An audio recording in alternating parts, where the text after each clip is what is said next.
Hello dear students, हम कर रहे हैं क्लास 10th आईसीएसई का मोल कॉन्सेप्ट। आज है लेक्चर 2। आपका स्वागत है अमन इंद्रा क्लासेस के यूट्यूब चैनल पर। मोल कॉन्सेप्ट बहुत ही कॉन्सेप्चुअल टाइप का चैप्टर है जिसमें लगभग सारे बच्चे परेशान रहते हैं। उन्हें समझ नहीं आता है कि किस तरह से क्या लॉजिक लगाएं। हमारे लेक्चर सीरीज को आप देखें, यकीन माने जो क्वेश्चन आप 5-5, 7-7 लाइनों में सॉल्व करते हैं उसे एक लाइन में सॉल्व कर लेंगे। कॉन्सेप्ट समझने में कोई प्रॉब्लम नहीं आएगी। चले शुरू करते हैं। सबसे पहले देखें हम लोग क्या कर चुके थे। हम लोग कर चुके थे बेटा गे-लुसैक्स लॉ। क्या कर चुके थे? गे-लुसैक्स लॉ ये कर चुके थे। अब ये गे-लुसैक्स लॉ जो है ये बड़ा इंपॉर्टेंट लॉ था जो ये बता रहा था कंबाइनिंग वॉल्यूम्स के बारे में। किसके बारे में बता रहा था बेटा? कंबाइनिंग वॉल्यूम्स के बारे में बता रहा था। किसके कंबाइनिंग वॉल्यूम्स के बारे में बता रहा था ये भी इंपॉर्टेंट है। कंबाइनिंग वॉल्यूम बताई जा रही थी रिएक्टिंग गैसेस के बारे में। रिएक्टिंग गैसेस के बारे में, अगर कोई मटेरियल जो गैसियस फेज में है और वो रिएक्ट कर रहा है तो किस वॉल्यूम के रेशियो में वो रिएक्ट करेगा, इसके बारे में बताया जा रहा था। देखो ध्यान से, कह रहा था कि ए और बी रिएक्ट करते हैं जिससे प्रोडक्ट में सी बनता है। तो सबसे पहले आपको सिखाया गया कि जब भी कुछ समझ ना आए तो सवाल को सॉल्व करने से पहले आपको क्या करना पड़ेगा? बैलेंस्ड रिएक्शन लिखनी पड़ेगी। अब बैलेंस्ड रिएक्शन लिखने के लिए ज़्यादा ज़रूरी है कि हम इसमें कोफिशिएंट्स का मल्टीप्लाई वगैरह कर लें ताकि हमें बैलेंसिंग दिखाई दे। यहाँ हम N1 कर लेते हैं, यहाँ N2 करते हैं, यहाँ N3 करते हैं। इंश्योर करो कि ए गैस है, इंश्योर करो कि बी गैस है, इंश्योर करो कि सी भी गैस है। गैस होने के बाद आपको पता चलेगा N1 वॉल्यूम है किसका? ए का। N2 वॉल्यूम है किसका बेटा? बी का। N3 वॉल्यूम है बेटा किसका? सी का।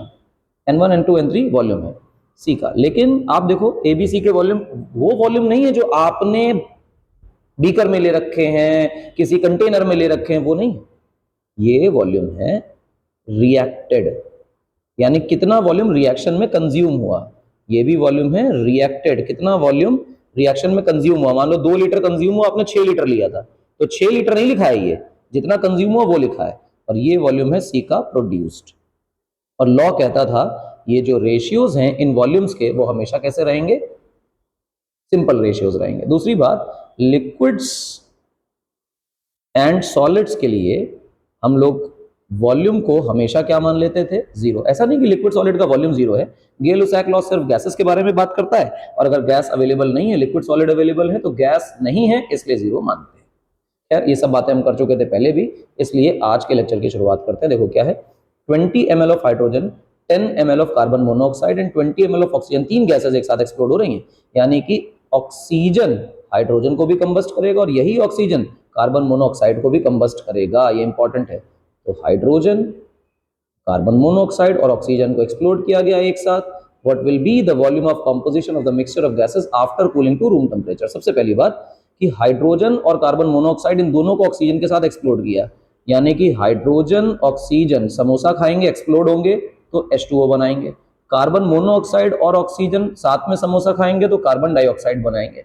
यानी ये दो रिएक्शंस मेरे बच्चों एक साथ साइमल्टेनियस चल रही है। ये बहुत इंपॉर्टेंट बात है। तो दो रिएक्शन का ये सवाल है। दूसरी बात कह रहा है कि जो भी सवाल पूछ रहा है वो कह रहा है after cooling to the room temperature. अगर इस आदमी को रूम टेम्परेचर तक कूल कर दिया जाए, ध्यान सुनिएगा मेरी बात को, अगर इस व्यक्ति को रूम टेम्परेचर तक कूल कर दिया जाए तो रूम टेम्परेचर पे तो कोई वाटर प्रोडक्ट जो होगा H2O एट रूम टेम्परेचर, ये तो तय बात है कि लिक्विड स्टेट में होगा। और हम जानते हैं कि लिक्विड स्टेट का अर्थ है कि हमारा जो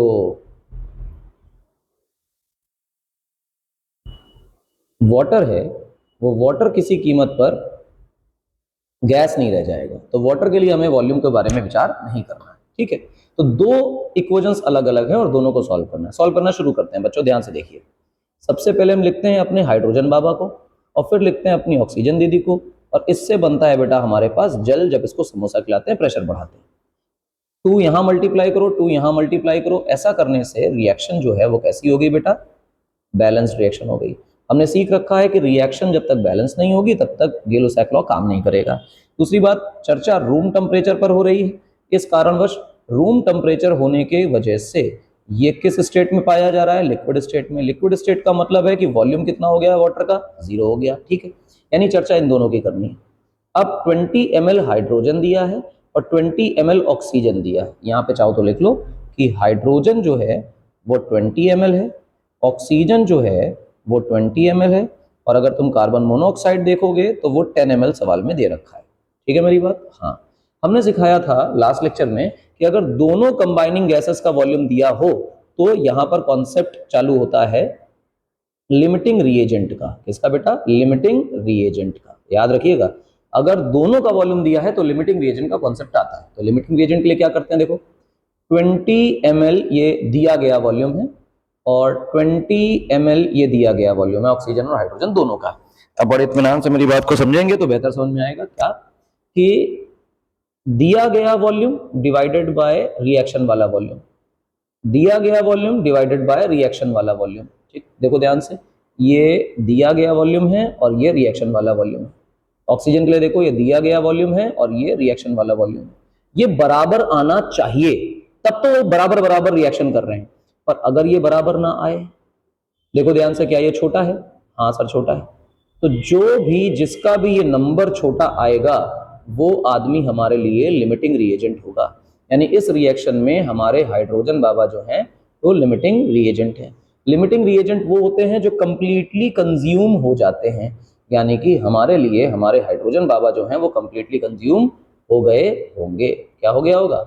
लिमिटिंग रिएजेंट कंप्लीटली कंज्यूम हो गया होगा। सबसे पहली बात तो लिमिटिंग रिएजेंट निकाल लिया हमने। अच्छा, कंप्लीटली कंज्यूम हो गया तो सवाल तो यहीं से सॉल्व होगा, यानी 20 ml पूरा खत्म हो गया। ये 20 ml खत्म हुआ या नहीं इसकी कोई जानकारी नहीं है, तो कितना रिएक्शन में पार्टिसिपेट कर रहा है वो मुझे नहीं पता है, तो उसको मान लेते हैं V of O2। 20 ml oxygen का वो वॉल्यूम है जो दिया गया है। अब इस दिए गए में कितना इस्तेमाल हो रहा है वो हमारे लिए काम का विषय है। तो चलो चेक करते हैं। 2/20, या ऐसा ना लिख के ऐसे लिख लो 20/2, यानी कि ये हमारे हाइड्रोजन का गिवन वॉल्यूम अपॉन रिएक्शन वाला volume must be equal to V of O2 divided by 1, यानी कि कितना वॉल्यूम रिएक्ट किया अपॉन कितना रिएक्शन में दिया गया था। अब V ऑफ O2 लिखोगे तो आएगा 10 ml, यानी कि हाइड्रोजन को कंबस्ट कराने में वॉल्यूम ऑफ ऑक्सीजन यूज्ड कितना यूज हुई भैया? 10 ml यूज हुई। टोटल कितनी ऑक्सीजन थी? 20 ml थी, तो बची कितनी? 20 ml बची। ये बची, सॉरी 10 ml बची। अब 10 ml जो बची हुई O2 है वो रिएक्शन करेगी किससे? कार्बन मोनोऑक्साइड से। तो अब हम रिएक्शन किसकी लिखने जा रहे हैं बेटा? कार्बन मोनोऑक्साइड की। कार्बन मोनोऑक्साइड से रिएक्शन कराओ O2 की, तो मेरी समझ में बनेगा क्या बेटा? Simple CO2। अब अगर रिएक्शन की बैलेंसिंग करना चाहते हो तो कैसे कर लोगे भाई? चलो रिएक्शन की बैलेंसिंग कर लेते हैं, कोई परेशानी की बात नहीं। मान लो यहां पर लगाया CO2, ये 2 लगा दिया। 2 लगाते ही बेटा हो रिएक्शन ही गलत लिख डाली, कार्बन मोनोऑक्साइड की जगह कार्बन डाइऑक्साइड लिख दिया है। CO plus O2 gives CO2। अगर मैं यहाँ 2 से मल्टीप्लाई करूँ तो यहाँ भी 2 से मल्टीप्लाई करना पड़ेगा और रिएक्शन हमारी बैलेंस्ड हो जाएगी। ये बैलेंस्ड रिएक्शन है। अब ध्यान से देखो बच्चा, कार्बन मोनोऑक्साइड दिया कितना गया था? 10 ml। हमारे पास ऑक्सीजन दी कितनी गई थी? अरे प्रभु बंधु, हमारे पास बची कितनी थी वो पता ही नहीं है। बची थी हमारे पास 10 ml, है ना? दी 20 गई थी पर बची कितनी? 10 ml। याद रखिएगा इस बात को। अच्छा 10 ml, ठीक। अब ये 10 ml अवेलेबल है रिएक्शन के लिए, पर हमें नहीं पता है कि इसमें से कौन कंप्लीटली रिएक्ट हो रहा है। देखो ध्यान से, क्या हमें CO की पूरे वॉल्यूम पता है? हाँ। क्या हमें O2 का वॉल्यूम पता है? हाँ। तो हम लोग ये जानते हैं कि जब रिएक्टेंट गैसेस के दोनों के वॉल्यूम दिए होते हैं तो हमें लिमिटिंग रिएजेंट को ध्यान में रखकर सवाल लगाना होता है। तो चेक करते हैं, given volume 10 divided by reaction का वॉल्यूम 20। देखो गिवन वॉल्यूम CO का 10 और रिएक्शन का ये, इसी प्रकार से 10/1, तो फिर से ये आया 5, ये बड़ा हो गया, है ना? बराबर तो नहीं आ रहे हैं किसी कीमत पर। अगर बराबर नहीं आ रहा तो ये बड़ा आ रहा है। जो छोटा आएगा वो लिमिटिंग रिएजेंट होगा, यानी इसमें कार्बन मोनोऑक्साइड कैसा है बेटा? Limiting reagent. तो सवाल कहां से सॉल्व होगा? कार्बन मोनोऑक्साइड से सॉल्व होगा। तो हम दोबारा से सवाल को लिखते हैं CO में जोड़ा गया O2 बना क्या? CO2, यहाँ 2 से मल्टीप्लाई, यहाँ 2 से multiply, we have got the equation again. Limiting reagent जो भी है उसका 10 ml वॉल्यूम यूज हो रहा है, जो एक्स्ट्रा यूज हो रहा है उसका वॉल्यूम हमें पता नहीं है कितना है, मान लो VO2 है, ठीक है। तो रिएक्शन का वॉल्यूम नीचे, असली वाला वॉल्यूम ऊपर, विल बी इक्वल टू असली वाला वॉल्यूम ऊपर, रिएक्शन का वॉल्यूम नीचे।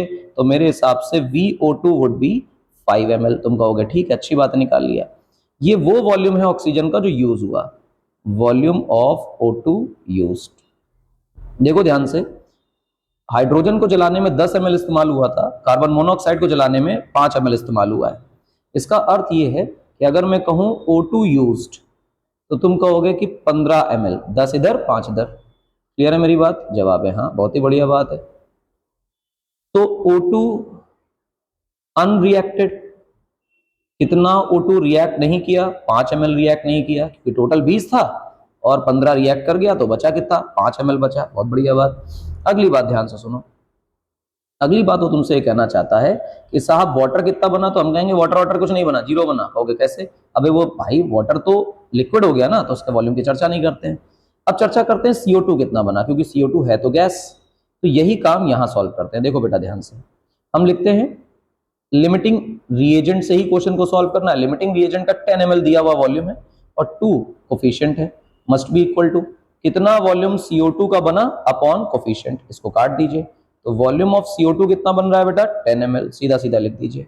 तो वॉल्यूम ऑफ CO2 फॉर्म्ड हमारे लिए क्या आया बेटा? 10 ml। कोई दिक्कत वाली बात है? बिल्कुल नहीं सर। फाइनल मिक्सचर में मेरे पास 5 ml बची हुई O2 है और 10 ml बना हुआ CO2 है। ये है सवाल।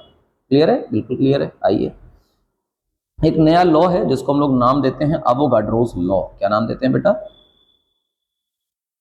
अवोगाड्रोस लॉ।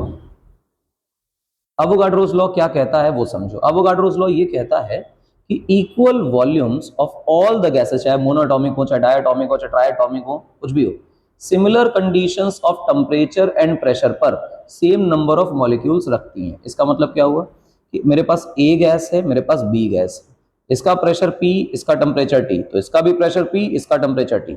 क्लियर है मेरी बात? यानी P और T गैसेस के लिए कैसे होने चाहिए? सेम। अगर सेम होने चाहिए तो अगर मैंने गलती से इसका वॉल्यूम V लिया और इसका भी वॉल्यूम V लिया, तो इसके पास अगर n नंबर ऑफ मॉलिक्यूल्स हैं तो इसके पास भी n नंबर ऑफ मॉलिक्यूल्स होंगे। अगर इसके पास n नंबर ऑफ मोल्स हैं तो इसके पास भी n नंबर ऑफ मोल्स होंगे, चाहे ये कैसी भी गैसेस हों। ये H2 हो सकती है, ये O2 हो सकती है, ये हाइड्रोजन हो सकती है, ये नाइट्रोजन हो सकती है, ये कार्बन मोनोऑक्साइड हो सकती है, डाई ऑक्साइड हो सकती है, HCl हो सकती है, कोई भी गैस हो, ये गैस होनी चाहिए। अच्छा, और ये भी गैस होना चाहिए और इनके पीटी सेम होने चाहिए। अच्छी बात है। पीटी सेम होने के बाद अगर वॉल्यूम बराबर लिया गया तो फिर नंबर ऑफ मोल्स भी बराबर आएंगे। और ऐसा भी कह सकते हो कि जो नंबर ऑफ मॉलिक्यूल्स या मोल्स हैं वो वॉल्यूम के डायरेक्टली प्रोपोर्शनल होंगे। डायरेक्टली प्रोपोर्शनल होने का मतलब कि अगर वॉल्यूम बढ़ाते जाओगे तो नंबर ऑफ मॉलिक्यूल्स भी बढ़ते जाएंगे। ये आपको याद रखना है। अब इसमें सवाल कैसे आते हैं ध्यान से देखो। कहता है कि गैस X है और गैस Y है, इसका प्रेशर P है, इसका भी प्रेशर P है, इसका टेम्परेचर T है, इसका भी टेम्परेचर T है, इसका वॉल्यूम V है, इसका वॉल्यूम 2V है। और कह रहा है बताओ कि number of molecules of X और number of molecules of Y का अगर हम रेशियो निकालेंगे तो ये कितना आएगा। तो हमें ये बात पता है कि नंबर ऑफ मोल्स या मॉलिक्यूल्स प्रोपोर्शनल टू वॉल्यूम होता है अगर P और T सेम रखा जाए तो। इंपॉर्टेंट है, P और T को सेम रखना है। ठीक, तो n of x upon n of y would be equal to volume of x upon volume of y। कोई दिक्कत वाली बात नहीं। तो अगर nx is to ny is volume of x is to volume of y, इसको काट दीजिए, आंसर आएगा 1:2। बढ़िया। कहा गया कि मेरे पास दो गैसेस थी A और B, इसका प्रेशर भी P, इसका प्रेशर भी P, इसका टेम्परेचर T, इसका टेम्परेचर T, अर्थात इन दोनों के प्रेशर और टेम्परेचर बच्चा सेम है। और ऐसे में कहा गया कि इसका वॉल्यूम है 2 लीटर और इसके पास मान लो कि 2 मोल्स हैं। ठीक, और इसके पास इसका वॉल्यूम है लेट अस सपोज 6 लीटर, तो बताओ इसके पास कितने मोल्स होंगे। तो मैंने कहा यार सिंपल है। सबसे पहले देखो सवाल में क्या दिया है, क्या सवाल में प्रेशर और टेम्परेचर सेम दिया है? क्या सवाल में प्रेशर और टेम्परेचर सेम दिया है? भर भर के दिया है, पीटी और पीटी सेम दिए हैं, तो अवोगाड्रोस लॉ लग जाएगा, लग जाएगा। इसका मतलब ये हुआ कि हम ध्यान से जानते हैं कि number of moles is proportional to volume, यानी कि n upon v must be equal to constant, यानी कि number of moles of A divided by volume of A must be equal to number of moles of B divided by volume of B। अगर ये बात आपको चमकती है तो A के मोल्स हो गए 2 और वॉल्यूम हो गया 2, must be equal to B के मोल्स हमें पता नहीं लेकिन वॉल्यूम तो पता है कि 6, इसको काट दीजिए, तो B के कितने मोल्स आ गए? 6 मोल्स आ गए। कोई परेशानी वाली बात? जवाब है नहीं। लेकिन ध्यान रखें कि अच्छा बच्चा ये पूछता है कि सर ये अवोगाड्रो लॉ लगाना कब है? लगाना तब है बच्चा जब आपके पास दो गैसेस अलग अलग दी हों और उनके प्रेशर और टेम्परेचर की कंडीशन को चीख चीख कर बराबर बोला जाए और फिर एक के मोल देकर दूसरे के मोल पूछे जाए। कोई दिक्कत वाली बात नहीं, आसान सवाल है, बता दिया। देखो अब गेलो-सैक का अगला सवाल। गेलो-सैक का अगला सवाल कह रहा है, पार्ट ए सवाल का अच्छा है, सिंपल है। कह रहा है calculate the volume of oxygen at STP required to complete the combustion of 100 litres of carbon monoxide at the same temperature and pressure. यानी कि हम ए वाली बात पहले करते हैं, ठीक, तो हम ए के नोट डालते हैं। ए में ध्यान देखो, एसटीपी सब तेल लेने जाए क्योंकि वो तो फर्जी बात दी हुई है। कह रहा है कि कार्बन मोनोऑक्साइड यानी CO दिया कितना है बेटा? 100 लीटर दिया है। हमने कहा अच्छी बात, 100 लीटर दिया है, ठीक। इसके बाद क्या कह रहा है? सेम टेम्परेचर और प्रेशर पर कितना ऑक्सीजन लगेगा, यानी इसको कंबस्ट कराने के लिए O2 का जो वॉल्यूम है VO2 ये निकालना है, हमें पता नहीं है। हमने कहा ठीक है, इसमें तो लिमिटिंग रिएजेंट का खेल ही नहीं। लिमिटिंग रिएजेंट का खेल तब आता है जब हम लोग को दोनों के वॉल्यूम दिए होते हैं। रिएक्शन को देखो क्या लिखा है, CO से ऑक्सीजन को समोसा खिलाओगे तो बनेगा CO2, बैलेंस करोगे तो यहाँ दो और यहाँ दो, ये है, ठीक है। अच्छा देखो कार्बन मोनोऑक्साइड कितना दिया है बेटा? 100 लीटर दिया है। कितनी वॉल्यूम ऑफ O2 इस्तेमाल होगी हमें पता नहीं, तो एक काम करते हैं कि गेलो-सैक्स लॉ लगाते हैं। गिवन वॉल्यूम अपॉन रिएक्शन वाला volume must be equal to given volume upon reaction वाला वॉल्यूम। ध्यान से देखो क्या लिख रहे हैं, गिवन वॉल्यूम CO का डिवाइडेड बाय रिएक्शन वाला वॉल्यूम, गिवन वॉल्यूम ऑक्सीजन का डिवाइडेड बाय ऑक्सीजन वाला वॉल्यूम, रिएक्शन वाला वॉल्यूम बराबर होता है। तो मेरे हिसाब से यहाँ से सॉल्व करोगे तो जो O2 यूज्ड आएगा, यूज्ड या कंज्यूम्ड आएगा, वो आएगा 50 लीटर, यानी कि इतने लीटर 50 लीटर O2 की रिक्वायरमेंट होगी। ये पहले का आंसर। कोई परेशानी? बिल्कुल नहीं। अब चर्चा करते हैं बच्चों, किससे? बी से चर्चा करते हैं। बी क्या कह रहा है? 200 सेंटीमीटर क्यूब हाइड्रोजन है, यानी हमारे पास कुछ H2 गैस है और वो कितनी है? 200 सेंटीमीटर क्यूब।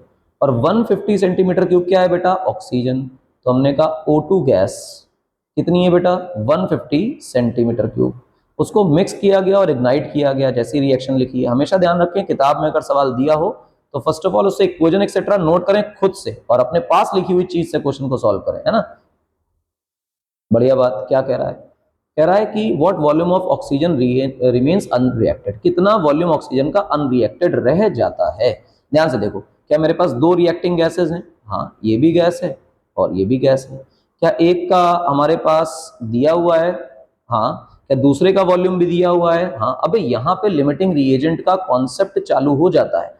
मैंने कहा था कि लिमिटिंग रिएजेंट के कॉन्सेप्ट का इस्तेमाल उस सवाल में करना होगा जिस सवाल में दोनों के वॉल्यूम दिए होंगे। समझना मेरी बात? उस सवाल में करना इसमें दोनों के वॉल्यूम दिए। क्या दोनों के वॉल्यूम दिए? हाँ दिए।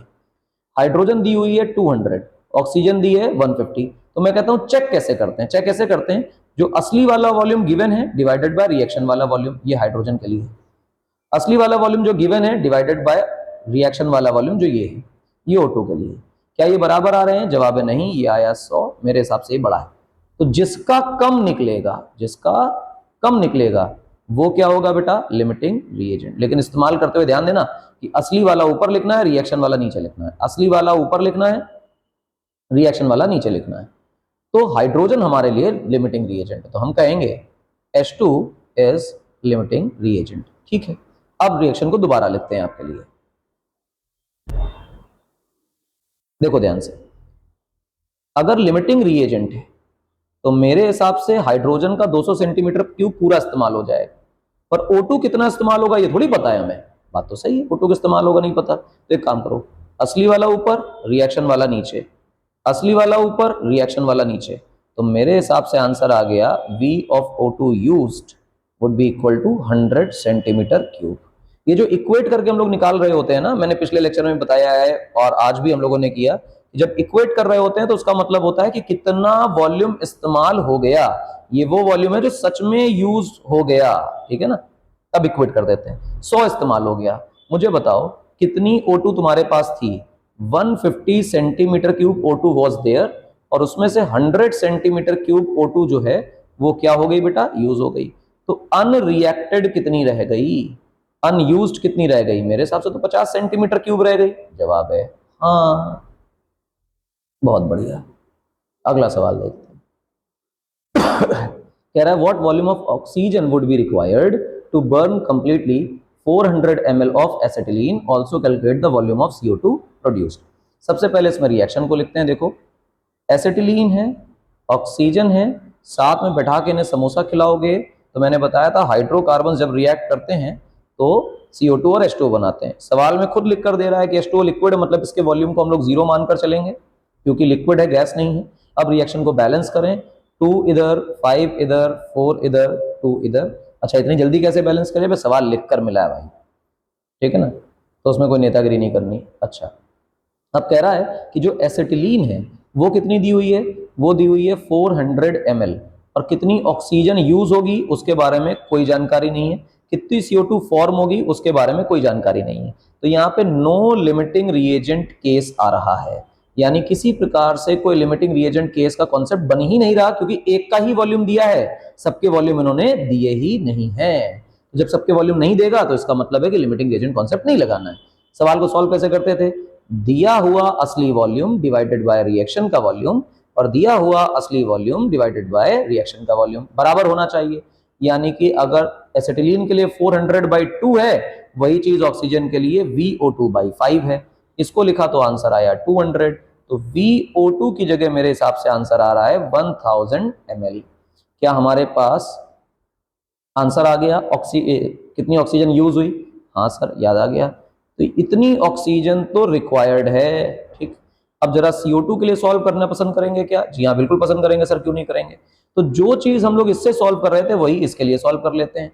तो देखो C2H2 और CO2 के लिए वही चीज लिखते हैं, असली दिया हुआ वॉल्यूम डिवाइडेड बाय रिएक्शन का वॉल्यूम बराबर होना चाहिए CO2 का used volume divided bye 4।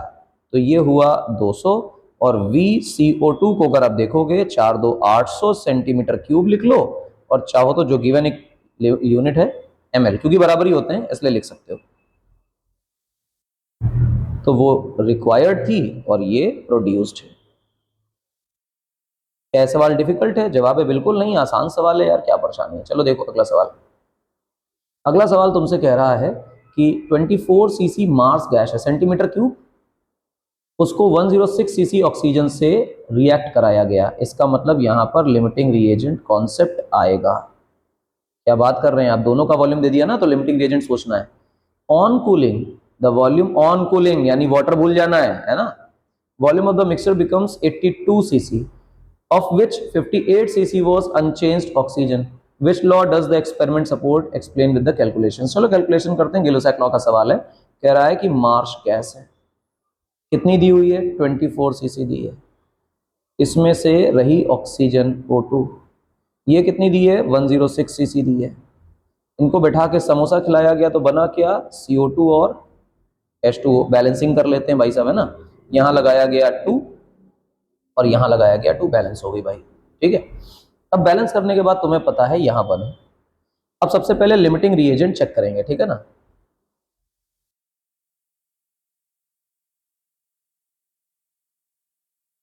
Check limiting reagent.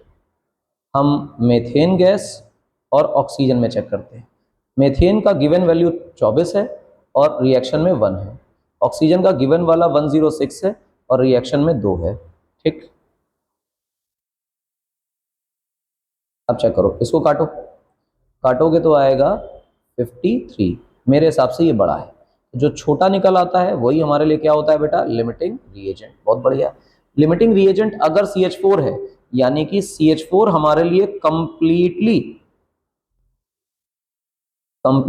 Consume हो जाएगा, और ये कंप्लीटली कंज्यूम नहीं होगा। इसका मतलब कितना तुमने रिएक्शन में वॉल्यूम ले रखा है, कितनी ऑक्सीजन ले रखी, फर्क नहीं पड़ता है। गेल-लुसाक लॉ तो सॉल्व करता है उस वॉल्यूम को जो कि रिएक्शन में इस्तेमाल हो रही है। 106 ले लो, 1006 ले लो, जितनी रिएक्शन में यूज होगी वही रिएक्शन सवाल से सॉल्व होकर आएगी, वही वॉल्यूम सॉल्व होकर आएगा, एक्स्ट्रा वॉल्यूम नहीं आएगा। अच्छा, इसका मतलब यहाँ पे VO2 और कौन सा वॉल्यूम भैया? Used volume.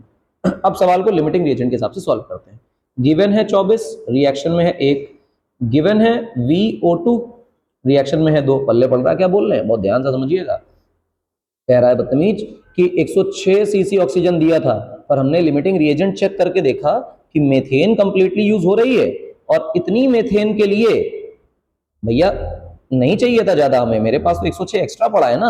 हाँ सर एक्स्ट्रा पड़ा है। अगर मेरे पास ऑक्सीजन एक्स्ट्रा है तो हम इस सवाल को जिस तरह से गेलुसैक लॉ से सॉल्व करते हैं उससे सिर्फ वही वॉल्यूम निकाल सकते हैं जो वॉल्यूम एक्चुअली यूज हुआ है। 106 में कितना एक्स्ट्रा है वो सब हम इस सवाल से सॉल्व नहीं कर सकते। ठीक, तो VO2 को देखें तो कितना आंसर आ रहा है 48 सेंटीमीटर क्यूब, या सीसी लिख लो एक ही बात है। अच्छा, ये कौन सा ऑक्सीजन का वॉल्यूम है साहब? ये यूज्ड वॉल्यूम है। क्या है? Used volume. तो मेरे पास टोटल ऑक्सीजन कितनी थी? सबसे पहले देखो, टोटल O2 बराबर 106, यूज्ड O2 बराबर 48, तो अनयूज्ड बची हुई कितनी है? तो साहब माइनस कर दो तो आ गई 58।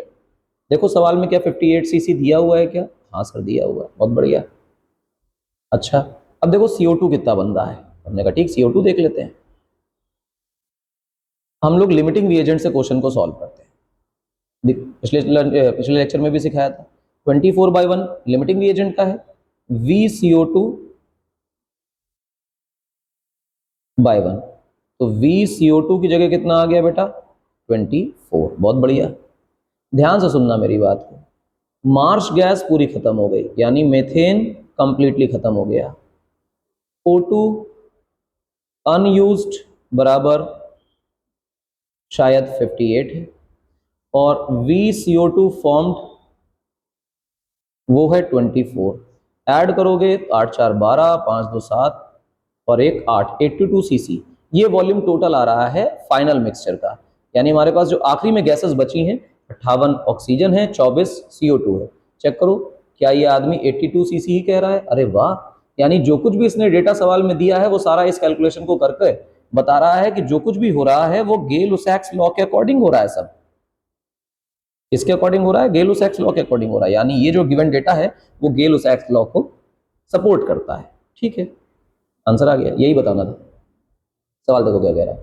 कह रहा है 2500 सीसी ऑक्सीजन को बर्न किया गया 600 सीसी एथेन के साथ। ठीक है, calculate the volume of unused oxygen and the volume of carbon dioxide formed after writing a balanced equation. हमें कोई फर्क नहीं पड़ता, हम तो 2 मिनट में कर लेंगे। देखो ध्यान से, कह रहा है कि ऑक्सीजन का वॉल्यूम दिया गया है, फिर देखो कह रहा है कि एथेन का वॉल्यूम दिया गया है। क्या दोनों दिए गए हैं? हाँ सर दोनों दिए गए हैं। जब दोनों दिए जाएंगे तो लिमिटिंग रिएजेंट का कॉन्सेप्ट सवाल में यूज होगा या नहीं होगा, मुझे बस इतना बताओ। जवाब है हाँ हाँ, बिल्कुल चीख चीख कर होगा। अगर दोनों का वॉल्यूम बड़े मस्त तरीके से इस्तेमाल हो रहा है तो इसका मतलब सबसे पहले बैलेंस्ड इक्वेशन लिखो।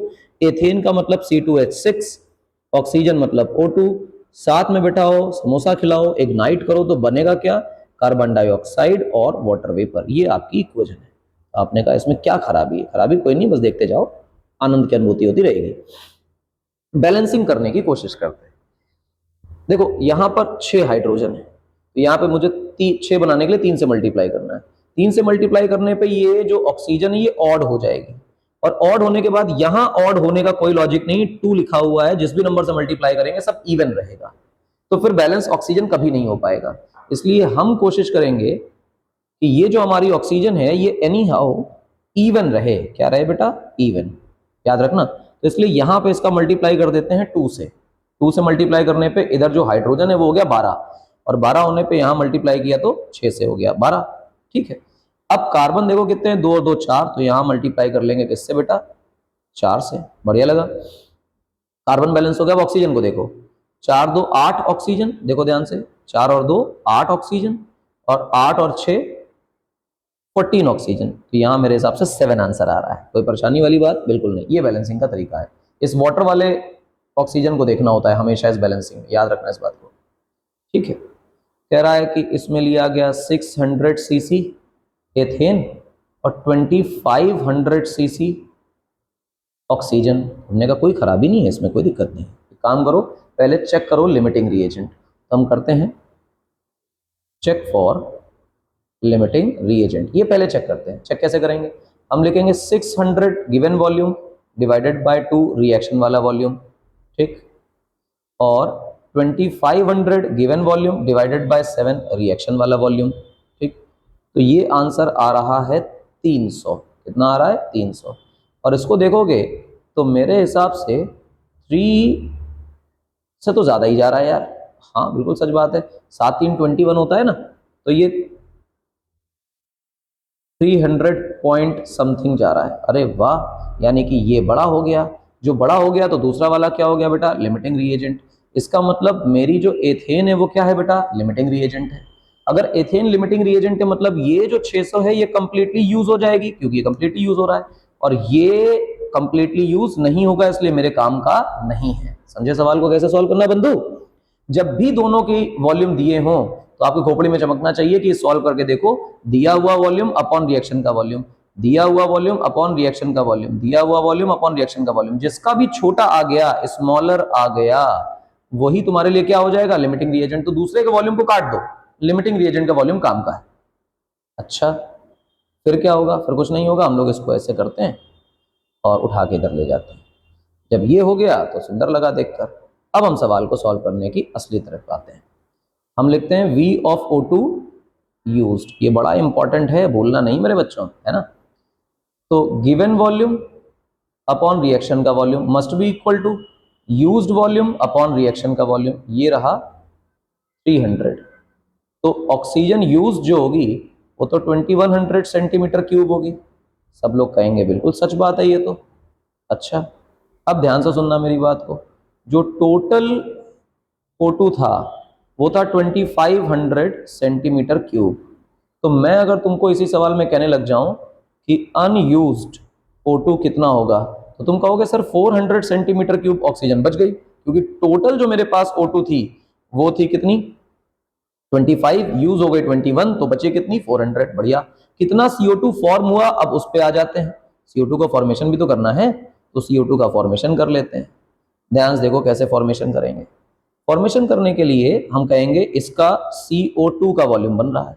फिर वही बात लिमिटिंग रिएजेंट से सॉल्व करेंगे। 600/2 must be equal to VCO2/4। इसको काटो 2, तो VCO2 की वैल्यू आ गई कितनी बेटा, 1200 सेंटीमीटर क्यूब।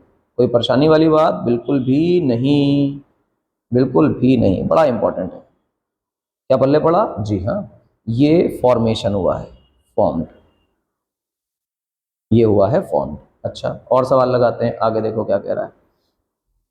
कह रहा है कि what volume of oxygen at STP is required to effect the combustion of 11 litre of ethylene at 273 degree Celsius and 380 mm of Hg pressure. बड़ा इंपॉर्टेंट, ध्यान सुनो। कह रहा है कि कितना वॉल्यूम एसटीपी पर रिक्वायर्ड होगा ऑक्सीजन का, यानी कि पूछा गया है आज volume of O2 at STP, कितना वॉल्यूम ऑक्सीजन का चाहिए होगा, कब भैया, एसटीपी पर हमारी जो गेलुसैक लॉ की कंडीशन है वो ये है कि हमेशा जो वॉल्यूम यूज होता है और जो वॉल्यूम बनता है वो सेम कंडीशन पे बनता है। तो ध्यान से देखो, रिएक्शन हो कितने पे रही है, रिएक्शन इतने पे हो रही है। तो अगर तुम ध्यान से देखो कि जो टेम्परेचर है रिएक्शन का वो 273 इंटू 2 केल्विन है ना। कितना है, 273 इंटू 2 केल्विन है। भाई डिग्री सेल्सियस से केल्विन में कन्वर्ट करने के लिए 273 ऐड कर देते हो ना, इसलिए। और जो प्रेशर है रिएक्शन का वो 380 mm ऑफ Hg है। एसटीपी का क्या मतलब होता है कि टेम्परेचर जो है वो 273 केल्विन हो जाए और प्रेशर जो है वो 760 mm ऑफ Hg हो जाए। बात तो सही है आपकी सर, यही होता है। यानी कि रिएक्शन कह रही है कि इस टेम्परेचर प्रेशर पर हो रही है और वॉल्यूम कब बताना है, इस कंडीशन पर बताना है। तो सवाल को ध्यान से समझना। गेलुसैक कहता है कि जिस वॉल्यूम पर, जिस टेम्परेचर पर, जिस प्रेशर पर रिएक्शन हो रही है, वॉल्यूम भी इसी कंडीशन का निकल कर आएगा। और अगर किसी और कंडीशन का पूछ रहे हो तो फिर कन्वर्ट करना पड़ेगा। ध्यान सुनना, गेलुसैक क्या कहता है। गेलुसैक्स लॉ कहता है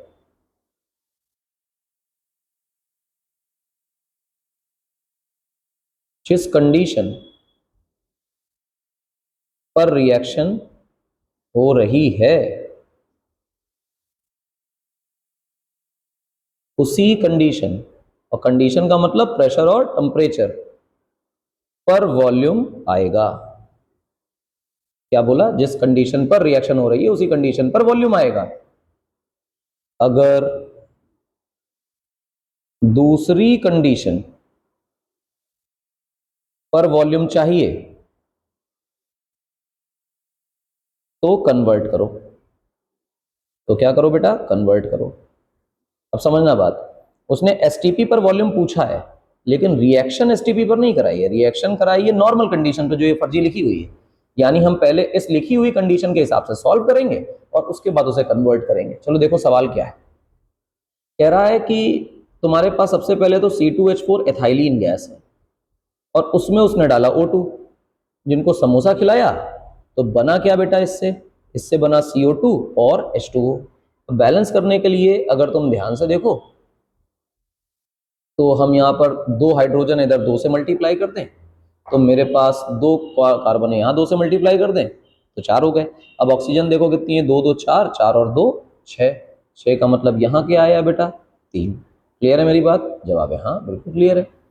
जब बच्चा ये सब बातें क्लियर हो गई तो मेरे हिसाब से 11 लीटर एथाइलिन दिया हुआ है। जो एथाइलिन गिवन है वो 11 लीटर है, ठीक। और ऑक्सीजन कितनी यूज हुई वो हमें पता नहीं है, ठीक है। तो यहाँ से हम क्या करते हैं कि अच्छा, लिमिटिंग रिएजेंट का कॉन्सेप्ट नहीं है सर। क्यों नहीं है? क्योंकि जो 2 रिएक्ट कर रहे हैं इनमें से एक का वॉल्यूम दिया है और दूसरे का यूज्ड वॉल्यूम पूछा है। तो जब यूज्ड वॉल्यूम पूछता है तो डायरेक्ट इक्वेट करके आंसर निकाल लेते हैं। तो given volume divided by reaction में 1 लिखा है, 1 का volume must be equal to O2 का used volume divided by reaction में लिखा वॉल्यूम। तो VO2 यूज्ड मेरे हिसाब से आ रहा है 33 लीटर्स। लेकिन ये हमारा आंसर नहीं है। कहोगे क्यों नहीं है सर? भैया 33 लीटर ऑक्सीजन यूज हुई है वो सही है, लेकिन ये किस कंडीशन की वॉल्यूम निकली है? ये इस कंडीशन की वॉल्यूम निकली है बच्चा, जो सवाल में जिस कंडीशन पर रिएक्शन हो रही थी। तो हमने कहा कि ये वॉल्यूम है एट 380 mm प्रेशर और 273 इंटू 2 केल्विन टेम्परेचर, ठीक है। लेकिन वॉल्यूम ऑफ O2 पूछा कब गया है? पूछा गया है एट एसटीपी। तो यानी अब यहाँ का वॉल्यूम एसटीपी में कन्वर्ट करना है, यहाँ के वॉल्यूम को एसटीपी पे कन्वर्ट करना है। इसलिए एक इक्वेशन होती है P1V1 upon T1 equal to P2V2 upon T2। सही है, ये गिवन कंडीशन है और ये एसटीपी की कंडीशन है। मान लेते हैं तभी तो कन्वर्ट हो पाएगा। गिवन कंडीशन का जो प्रेशर है वो साहब 380 है, वॉल्यूम देखोगे तो 33 है, टेम्परेचर देखोगे तो 273 इंटू 2 है। एसटीपी पर आइए, प्रेशर 760 होता है, वॉल्यूम हमें निकालना है, ठीक, डिवाइडेड बाय टेम्परेचर 273 होता है। इसको निपटा दीजिए। निपटा दिया सर हमने। 380 को भी जब काटोगे तो ये 2 टाइम्स ही जाएगा, बढ़िया बात। तो 33 upon 2 must be equal to 2 times V at STP. तो V एट एसटीपी कितना निकल आया? तो हमारे लिए आ गया 33 अपॉन 4 लीटर्स। तो एसटीपी पे ये ऑक्सीजन इतने लीटर हो जाएगी। जो आज की तारीख में हमारी गैस जो गिवन कंडीशन है सवाल की उसमें 33 लीटर है। जब इसी ऑक्सीजन को एसटीपी पर लेकर जाओगे तो एसटीपी पर वो गैस 33/4 हो जाएगी, यानी कि 1/4 वॉल्यूम तक कंप्रेस हो जाएगी। ठीक, समझ में आया सवाल कि नहीं आया? तो ध्यान रखना बेटा, ये जो सवाल दिए होते हैं ये उस कंडीशन पर सॉल्व होते हैं जो कंडीशन हमें दी होती है। ध्यान सुनिएगा, ये उस कंडीशन पर सॉल्व होंगे जो कंडीशन गिवन है। कंडीशन गिवन है। अगर उसने गलती से किसी और कंडीशन पर सवाल पूछा है तो पहले क्या करो, सवाल को सॉल्व करो।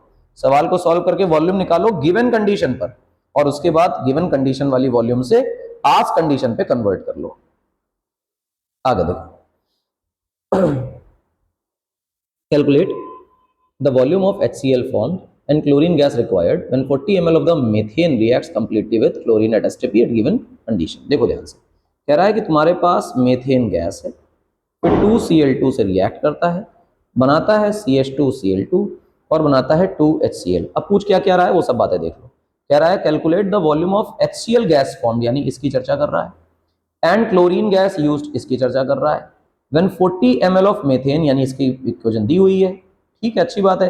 एक गिवन है कि भैया ये 40 ml है और बाकी कुछ गिवन नहीं है। तो हमने कहा ये तो बढ़िया, इसमें तो कोई no limiting reagent case, no limiting reagent case इसमें तो है ही नहीं। और जब लिमिटिंग रिएजेंट नहीं होता तो चेक भी नहीं करना होता, क्योंकि एक का ही इसने दे रखा है। अच्छा, चेक करो कि क्या हमारी जो इक्वेशन गिवन है सवाल में वो बैलेंस्ड है कि नहीं। तो सबसे पहले देखो कि ये बैलेंस्ड है या नहीं। तो जवाब है हाँ, भर भर के बैलेंस्ड है। सवाल ही बैलेंस्ड इक्वेशन का दिया हुआ है। तो सबसे पहली बात, वॉल्यूम ऑफ Cl2 लिखना चाहिए और यहाँ वॉल्यूम ऑफ HCl लिखना चाहिए। अब फिर वही गिब्स लॉ, ठीक, गिवन अपॉन रिएक्शन वाला, तो गिवन है 40, रिएक्शन में 1, must be equal to use कितना हुआ Cl2, रिएक्शन में 2, तो Cl2 कितना यूज हो गया बेटा 80 सेंटीमीटर क्यूब या ml, जो भी लिखना चाहो, क्योंकि दोनों वैल्यू में बराबर होते हैं, नाम अलग अलग होते हैं, लिख सकते हो। तो हम कहेंगे ये हो गया यूज्ड। कोई दिक्कत वाली बात बिल्कुल नहीं।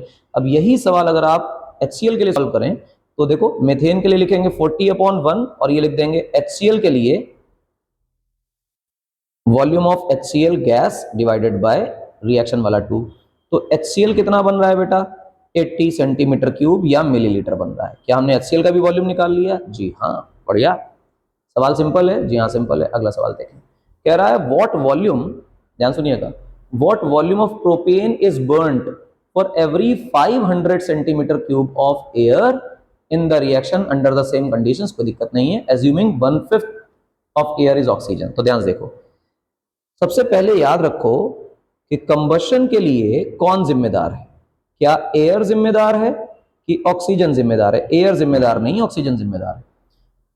एयर में ही तो कंबशन होता है। अबे एयर में कंबशन इसलिए होता है क्योंकि एयर में ऑक्सीजन भी होती है और कंबशन के लिए जिम्मेदार प्राणी ऑक्सीजन ही है। अगर एयर में ऑक्सीजन ना हो और बाकी गैसेस हो तो भी कंबशन नहीं होगा। ऑक्सीजन इज रियली नेसेसरी यार। तो जो 500 सेंटीमीटर क्यूब दिया हुआ है वॉल्यूम, वो किसका है? एयर का है।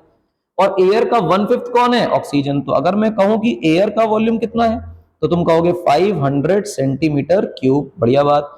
फिर मैं कहूं ऑक्सीजन का वॉल्यूम कितना है, तो सवाल कह रहा है कि एयर के वॉल्यूम का 1/5। एयर का वॉल्यूम कितना है? 500, काट डालो तो कितना आएगा? 100 सेंटीमीटर क्यूब। यानी सवाल में ऑक्सीजन का वॉल्यूम इनडायरेक्टली 100 सेंटीमीटर क्यूब दिया है। बढ़िया बात है। कह रहा है कि कितनी प्रोपेन बर्न होगी, यानी पूछ क्या रहा है?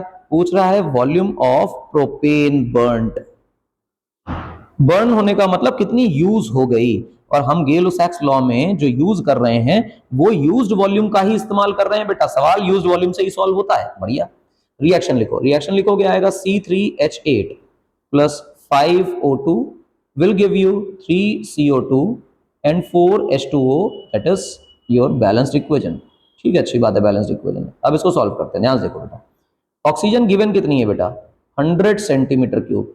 प्रोपेन कितनी बर्न हुई? हमें नहीं पता कि प्रोपेन कितनी बर्न हुई, नहीं पता तो उसको V लिख लो।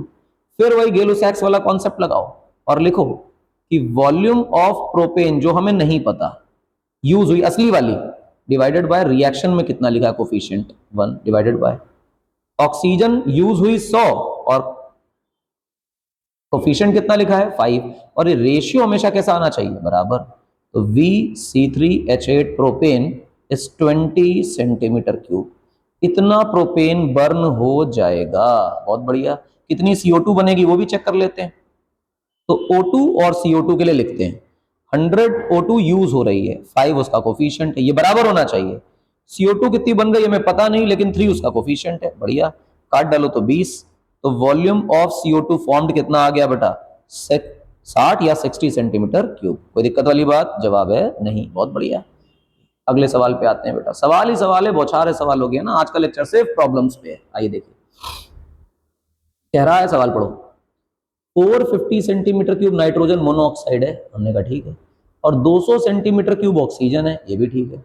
उसको मिलाया गया और इग्नाइट किया गया, तो जो कॉम्पोजिशन फाइनल आया उसका मिक्सचर का कॉम्पोजिशन बताना है। सबसे पहली बात, इस प्राणी ने हमें एक इक्वेशन लिख के दी है कि नो ने ओ से रिएक्शन करके NO2 बना दिया, तो यहाँ 2 यहाँ 2। अब ये रिएक्शन माशाल्लाह बैलेंस्ड है। बहुत बढ़िया, वाह वाह वाह।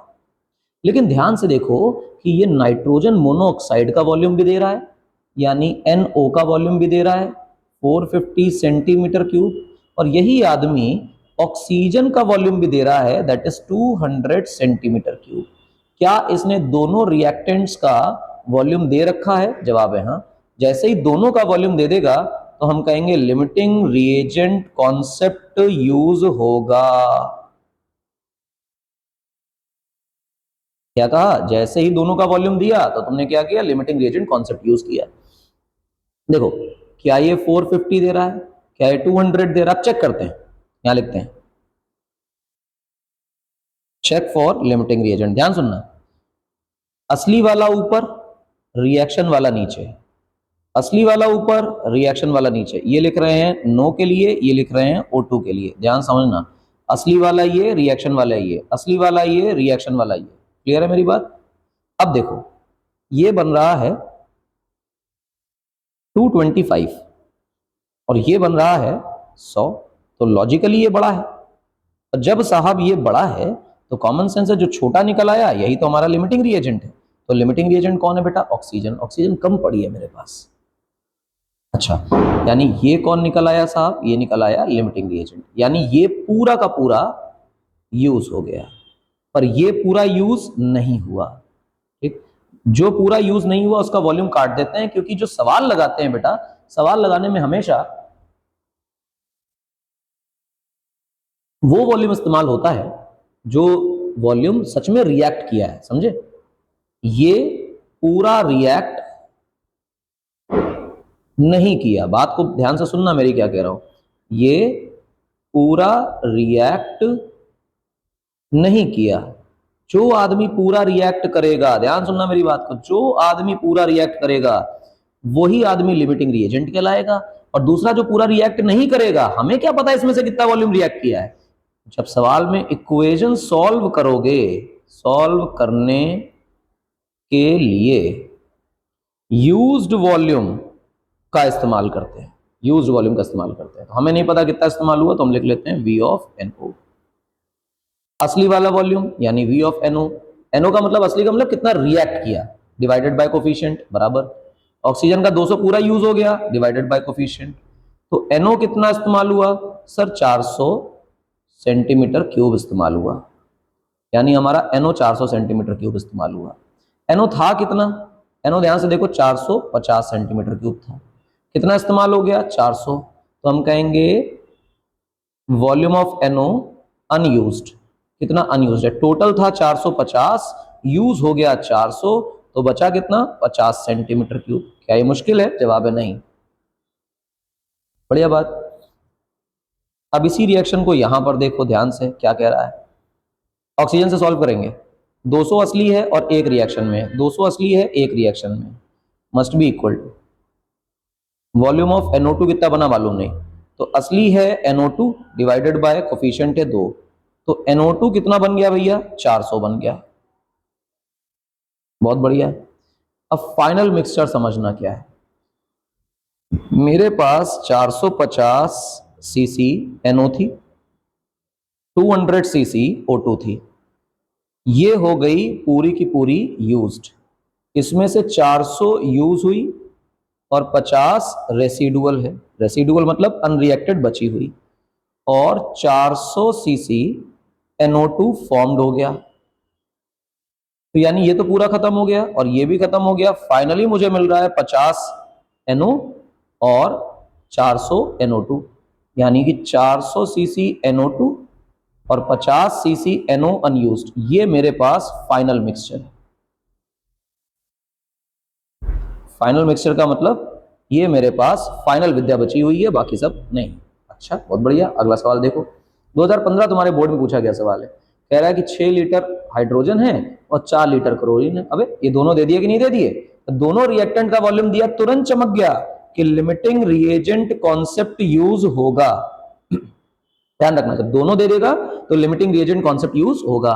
कह रहा है कि H2 लो, Cl2 लो, इनको साथ में पड़ा के चाय नाश्ता समोसा खिलाओ। इससे हुआ क्या? HCl बन गया। बाबूजी ये भी गैस है, ये भी गैस है और ये भी गैस है। बहुत बढ़िया बात है, अच्छा लगा। सवाल में आगे भी कह रहा है कि chlorine and hydrogen are exploded together and if water is added to the formed gas. अब HCl में जब तुम पानी डालोगे तो HCl तो भारी भरकम डिसॉल्व होती है ना पानी में, और डिसॉल्व होगी तो क्या बनाएगी? HCl लिक्विड सॉल्यूशन, यानी कि HCl एसिड बनाएगी। और जैसे ही वो लिक्विड स्टेट में आ जाएगा तो मेरी समझ में इसका वॉल्यूम कितना हो जाएगा? 0। ये बढ़िया बात है। बना गैस, लेकिन इस बंदे ने कह दिया कि हमने इसको पानी डालकर इसमें पानी फेर दिया और पानी फेरा तो ये लिक्विड बन गया। ठीक है, यानी इसका वॉल्यूम कितना हो गया? 0, काम का नहीं है। 6 लीटर हाइड्रोजन है और 4 लीटर क्लोरीन है। हमने कहा ठीक है, क्योंकि लिमिटिंग रिएजेंट कॉन्सेप्ट है तो चेक करना पड़ेगा, तो चेक करते हैं। Check for limiting reagent. Given है 6, रिएक्शन में है 1, ध्यान से देखो हाइड्रोजन के लिए, और क्लोरीन के लिए देखो गिवन है 4 और रिएक्शन में है 1। तो मेरी ऐसी समझ कहती है कि यार ये बड़ा है, जो बड़ा है उसको छोड़ दो, जो छोटा है वो लिमिटिंग रिएजेंट है, यानी क्लोरीन हमारी लिमिटिंग रिएजेंट है। ये 6 काम का नहीं है, बात समझ में आ रही है? ये 6 काम का नहीं है, बहुत बढ़िया। तो हम कहेंगे लिमिटिंग रिएजेंट के लिए क्लोरीन के लिए और हाइड्रोजन के लिए, क्लोरीन का असली वाला 4 इस्तेमाल हो रहा है, कोफिशिएंट 1 है, बराबर होना चाहिए। हाइड्रोजन का जितना भी इस्तेमाल हो रहा है डिवाइडेड बाय 1, तो हाइड्रोजन का कितना इस्तेमाल हो रहा है बेटा? 4 लीटर इस्तेमाल हो रहा है, बोलो हाँ या ना? जवाब है हाँ, हाइड्रोजन का 4 लीटर इस्तेमाल हो रहा है। टोटल हाइड्रोजन कितनी है? 6। यूज्ड हाइड्रोजन कितनी है सर? 4। तो रेसिडुअल कितना है? 2 लीटर। बहुत बढ़िया। अब ध्यान से मेरी बात को समझो, सवाल में जो प्रोडक्ट है वो तो तुमने पूरा ही खत्म कर दिया, क्योंकि उसमें पानी फेर दिया, वो लिक्विड बन गया। HCl लिमिटिंग रिएजेंट है, पूरी तरह खत्म हो गया। और H2 6 में से 4 खत्म हो जाता है, बचता कितना है? 2। तो यानी कि अब इस सवाल में जो मेरा फाइनल मिक्सचर है उसमें सिर्फ 2 लीटर हाइड्रोजन गैस बची है ना? Cl2 पूरा खत्म हो गया और HCl जो बना उसको आपने पानी मार के बर्बाद कर दिया। ठीक, कह रहा है कि 27 लीटर टोटल रिएक्टेंट्स हैं और वो खत्म हो जा रहे हैं, यानी जो टोटल यूज हो रहा है रिएक्टेंट वो कितना है? 27 litre. What volume of nitrogen monoxide is produced at the same temperature and pressure? अच्छी बात, यानी इसने गलती से क्या किया होगा? नाइट्रोजन गैस ली होगी और इसमें क्या किया होगा? ऑक्सीजन मिलाया होगा, समोसा लगाया होगा और नाइट्रोजन मोनोऑक्साइड गैस बनाई होगी। ठीक है, तो यहाँ 2 लगा दें, कोई परेशानी? जवाब है नहीं। बैलेंस हो गई, बैलेंस हो गई। अब ये भी नहीं बता रहा किसका कितना और ये भी नहीं बता रहा किसका कितना, पर ये कह रहा है कि 27 लीटर टोटल कंज्यूम हुआ है, यानी कि मेरी समझ ये कह रही है कि सर गलती से अगर एक आदमी N2 का वॉल्यूम हो और एक आदमी O2 का वॉल्यूम हो तो मिला के कितना बनेगा? 27। बढ़िया बात। मान लेते हैं कि N2 का वॉल्यूम x है तो O2 का वॉल्यूम 27 माइनस x होगा, क्योंकि जोड़ने पर 27 आ रहा है। वो कह रहा है total of the reactants 27 litres, और वो सारा का सारा क्या हो गया? कंज्यूम, यानी कि हम इसमें इसको भी पूरा कंज्यूम मानेंगे, इसे भी पूरा कंज्यूम मानेंगे। सवाल में कह रहा है टोटल मिला के 27 लीटर खत्म हुआ है। ठीक, अच्छी बात है। इसका कोफिशिएंट कितना? 1। इसका कोफिशिएंट कितना? 1। अब क्योंकि वो कह रहा है कि सच में ये सारा रिएक्टेंट जो है वो कंज्यूम हो गया, reactant is consumed, reactant is consumed. अगर वो बार बार ये चिक चिक कर कह रहा है कि रिएक्टेंट कंज्यूम हो गया, इसका मतलब यहां असली वाला x कोफिशिएंट 1, असली वाला 27 माइनस x कोफिशिएंट कितना? 1। ये बराबर होना चाहिए, क्योंकि उसने कहा है कि ये सारा कंज्यूम हो गया है, और कंज्यूम होने वाले को हम इक्वेट करके लिख लेते हैं। तो x बराबर 27 माइनस एक्स, इधर ले आओ बेटा इसको, तो 2x इक्वल टू 27। तो x की वैल्यू आ गई कितनी बेटा? 13.5 लीटर्स। तो मेरा मानना यह है कि अगर x 13.5 है तो मेरे लिए जो N2 है वो भी 13.5 है और जो O2 है वो भी 13.5 है, लीटर में, यूनिट भी लिख लेते हैं। और ये जो लिखा हुआ है ये सारा यूज हो गया है ना, यूज्ड। सवाल क्या पूछा? कह रहा है कितना नाइट्रोजन मोनोऑक्साइड बनेगा। अब ध्यान से देखो, एक यहां पर है और 2 यहां पर है। अब मैं x से बातें करता हूं, N2 से देखना, N2 और NO की गिवन कितना है? x, कोफिशिएंट कितना है N2 का? 1, NO का वॉल्यूम हमें नहीं पता ना, NO का वॉल्यूम डिवाइडेड बाय कोफिशिएंट कितना है NO का? 2, ये बराबर होना चाहिए। तो NO का वॉल्यूम आ गया 2 टाइम्स x, और 2 टाइम्स x की वैल्यू देखो कितनी निकली है? 13.5, तो हो गया 27 लीटर। यानी जो NO बन रहा है वो कितना बन रहा है? 27 लीटर बन रहा है। बहुत बढ़िया। अगला सवाल देखो, ये सवाल साइमल्टेनियस पैरेलल इक्वेशंस का है। कह रहा है एलपीजी में 60% प्रोपेन है, 40% ब्यूटेन है और 10 लीटर का इसका मिक्सचर है, यानी कि जो टोटल 10 लीटर है इसमें से 60% यानी कि 6 लीटर जो है वो प्रोपेन है और बचा हुआ जो 4 लीटर है वो ब्यूटेन है। तो हमने कहा ठीक है वो ब्यूटेन है। बढ़िया। तो क्या तुम्हें प्रोपेन और ब्यूटेन दोनों का अलग अलग वॉल्यूम बताया गया है? जवाब है हाँ। वो परसेंटेज से बताया, पर हम तो एक बार में परसेंटेज निकाल लेते हैं ना यार, तो दोनों का अलग अलग बातें करते हैं। ठीक, सबसे पहले प्रोपेन की चर्चा करते हैं। प्रोपेन दिया है 5O2 लिखा है, सॉल्व करो 3CO2 फिर 4H2O। ठीक है, हमें वाटर से खास मतलब नहीं है क्योंकि वो लिक्विड स्टेट में चला जाएगा रूम टेम्परेचर। Balance equation. अब प्रोपेन ये है, प्रोपेन कितना दिया था बेटा 6 लीटर, कितना O2 इस्तेमाल हुआ हमें पता नहीं, कोफिशिएंट कितना 1। अब देखो ध्यान से क्या कहते थे हम लोग, कहते थे असली वाला अपॉन कोफिशिएंट बराबर होना चाहिए O2 यूज्ड अपॉन कोफिशिएंट। कई बच्चे तो इस बात पे परेशान हो जाते हैं कि सर ये असली वाला और यूज्ड क्या है। अबे असली वो जो यूज हो रहा है और गिवन से हमें कोई मतलब नहीं। 6/1 ये है, तो O2 कितना यूज हो रहा है, O2 यूज हो रहा है 30 लीटर, यानी इस सवाल में 30 लीटर O2 इस्तेमाल हो रहा है। बहुत कॉशियसली समझना, 30 लीटर O2 यूज हुआ। बढ़िया। अब CO2 कितना बन रहा है पहले तो ये लिख लेते हैं, O2 यूज्ड। अब CO2 कितना बन रहा है, CO2 के लिए हम लोग यहीं पर सवाल सॉल्व करते हैं। देखो ध्यान से, CO2 के लिए हम लिखते हैं वॉल्यूम ऑफ CO2। अब ध्यान देना, हम लोग सॉल्व इसी से करेंगे, यहां से और यहां से, बहुत इंपॉर्टेंट है। देखो ध्यान से, 6 लीटर प्रोपेन का असली वाला है, कोफिशिएंट है 1। CO2 का वॉल्यूम कितना यूज हुआ हमें पता नहीं, कोफिशिएंट है 3, तो CO2 प्रोड्यूस जो है वो आ गई 18 लीटर। क्या एक लाइन में आंसर आ रहा है? आपने एक लाइन में अभी तक नहीं निकाला था बेटा, है ना। ये जो आप पहली बार देख रहे हैं लेक्चर हमारा, इसमें ही आपको एक लाइन में आंसर मिल रहा है। बढ़िया बात है। अब देखो ध्यान से, ये हो गया। अगली इक्वेशन देखो, अब ये ब्यूटेन वाली इक्वेशन की बारी आई है, इस इक्वेशन की, ब्यूटेन वाली की। तो मैंने कहा कई बार आप लोगों को, जब भी सॉल्व करें तो प्लीज इक्वेशन लिख लें। C4H10 प्लस O2, समोसा खिलाओगे बनेगा CO2 और वाटर वेपर। बैलेंसिंग के लिए कह रहा है 2, फिर यहाँ कह रहा है 13, यहाँ कह रहा है 13 और CO2 में कह रहा है 8 और वाटर में कह रहा है 10। हालांकि बैलेंसिंग कर ली, और बैलेंस इक्वेशन से ही बेटा सवाल सॉल्व होता है, इसलिए मजबूरी करना महात्मा गांधी, करना ही करना है, कुछ कर नहीं सकते बेटा इसका। देखो ध्यान से, क्या ब्यूटेन हमारी 4 लीटर थी, जवाब है हाँ। तो हम यहाँ लिख देते हैं 4 लीटर, यहाँ लिख लेते हैं O2, यहाँ लिखते हैं CO2। ठीक, और वाटर से हमें मतलब नहीं क्योंकि सवाल में पूछा भी नहीं गया वाटर के बारे में। चलो सॉल्व करते हैं।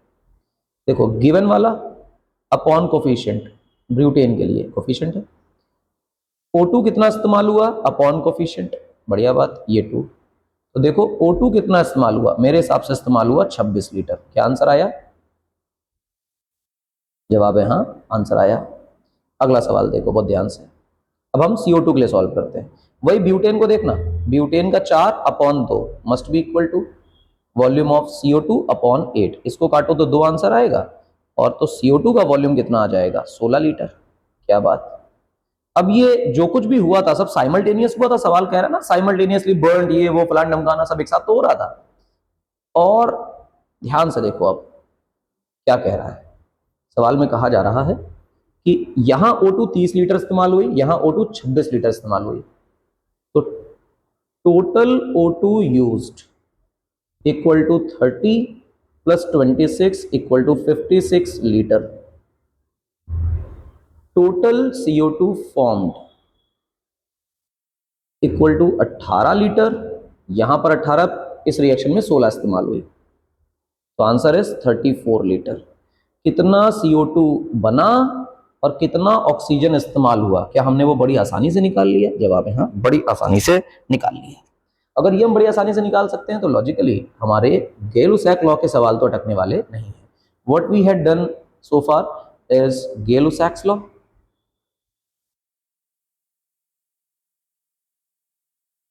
और इसके क्या कर लिए हमने, बहुत सारे न्यूमेरिकल्स लगा लिए, जिसमें लिमिटिंग रिएजेंट क्या है वो भी समझ लिया, और नॉन लिमिटिंग रिएजेंट केसेस भी देख लिए, और ये भी जान लिया कि कब लिमिटिंग रिएजेंट का इस्तेमाल करना है और कब नहीं करना। दूसरा एक अवोगाड्रोस लॉ भी लगाया, और उसके भी कुछ प्रॉब्लम्स किए। तो first part of the chapter is now completed.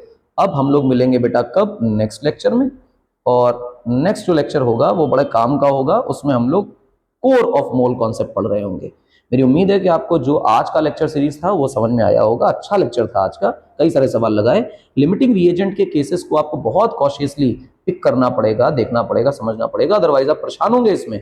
मेरे लेक्चर को ध्यान से देखिए, चेक करिए कि जब भी दोनों का वॉल्यूम दिया है तो लिमिटिंग रिएजेंट केस है, और लिमिटिंग रिएजेंट चेक करने की निंजा टेक्निक मैंने बताई है बेटा, पक्का काम करेगी और आपको एक लाइन में बताएगी कि लिमिटिंग रिएजेंट कौन है, और सवाल को री एस्टैब्लिश करके लिमिटिंग रिएजेंट से ही सवाल को सॉल्व करना है। क्लियर है मेरी बात? जवाब है हाँ। मिलेंगे बच्चा अगले लेक्चर में, तब तक के लिए बहुत सारा थैंक यू।